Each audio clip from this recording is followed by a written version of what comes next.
when Barry Grant Gustin returned from his extended trip into the Speed Force in the season premiere of The Flash. To say he was a little discombobulated is an understatement. He was talking nonsense, could barely recognize his friends and family, and he was scribbling strange symbols on any surface he could find. Sure, saving Iris Candice Patton kicked his noggin back into gear, but it's obvious we're going to have to get an explanation for his weird behavior at some point. Some of the gibberish he was spouting was familiar. Lines like, "I'm just not sure I'm like you, Oliver," or "You said the city was safe, that there was no residual danger, but that's not true," are easily recognizable as lines from the Flash pilot.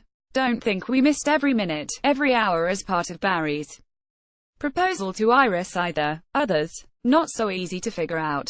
The Flash battles are treks. No, seriously, the one big clue we have is the final message Cisco Carlos Valdez managed to decode from Barry's scribbling, "This house is bitchin'." While the actual meaning of this phrase is still up for grabs, you may have noticed that many characters have since used that phrase, seemingly without being aware that they're doing so, usually in reference to Joe's Jesse L. Martin crumbling if quaint family home. Let's assume that Barry's gibberish is actually quotes from his life, both future and past.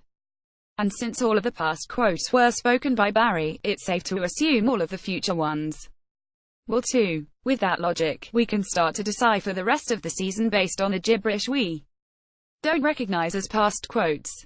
So let's examine what he said and try and figure some things out, okay? Grant Gustin, The Flash photo. KTU, CW, we're going to need more diapers.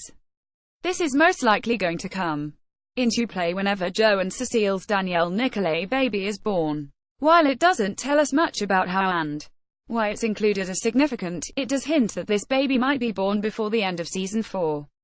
If they want to wrap up all of these dangling clues before the season ends. Your Honor, I'm innocent. I didn't do this. I didn't kill anyone.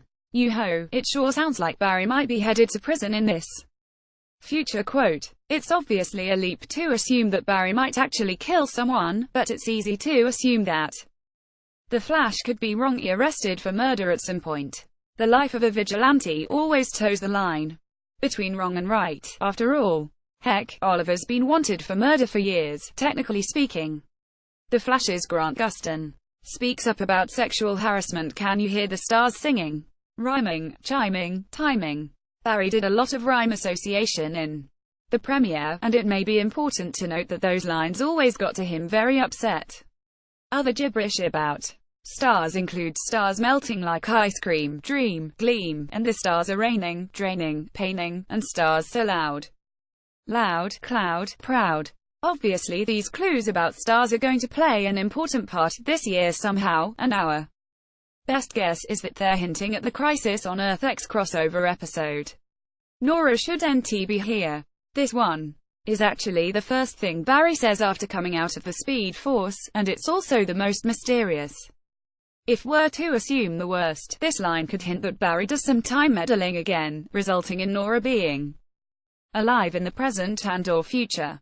Barring that, it might suggest some kind of dream sequence or alternate reality where SHES alive when she should NTB. The Flash airs Tuesdays at 87C on the CW.